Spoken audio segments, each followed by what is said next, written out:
Lembaga survei yang berbasis di Washington, D.C., Amerika Serikat, Pew Research Center, merilis hasil survei pada tanggal 12 September tahun 2023 tentang sikap umat beragama di 6 negara di Asia Tenggara dan Selatan terkait agama dan negara.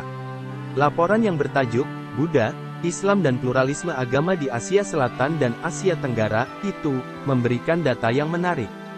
Dalam laporannya tentang peran Islam di Indonesia dan Malaysia, disebutkan, hampir semua Muslim di kedua negara mengatakan bahwa menjadi Muslim itu penting agar bisa menjadi orang Indonesia atau Malaysia yang sebenarnya. Kemudian juga, sebagian besar Muslim Indonesia dan Malaysia mendeskripsikan Islam sebagai lebih dari sekadar agama. Disebutkan juga bahwa meskipun kedua negara ini telah mengikuti jalan yang berbeda dalam hal peran agama dalam pemerintahan, namun, sebagian besar Muslim di kedua negara ini lebih mendukung menjadikan hukum syariah sebagai hukum resmi negara. 86% Muslim di Malaysia, di mana Islam adalah agama resmi, sangat mendukung menjadikan syariah sebagai hukum negara.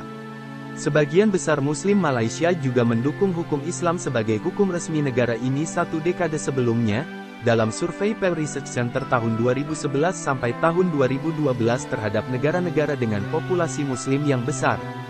Sementara di Indonesia, meskipun persentasenya tidak sebesar di Malaysia, namun umat Islam Indonesia yang setuju dengan penerapan syariat Islam disebut mencapai 64%. Mayoritas Muslim di negara Indonesia juga mendukung hukum Islam dijadikan sebagai hukum nasional yang resmi ketika ditanyakan pada tahun 2011 sampai tahun 2012.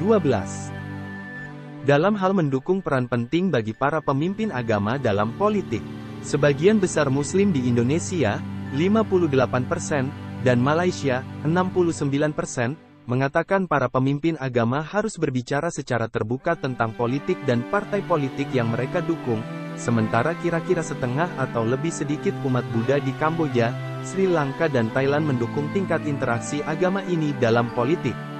Di Thailand, Kamboja dan Sri Lanka juga umat Buddha melihat hubungan yang kuat antara agama dan negara mereka, seperti halnya Muslim di Malaysia dan Indonesia.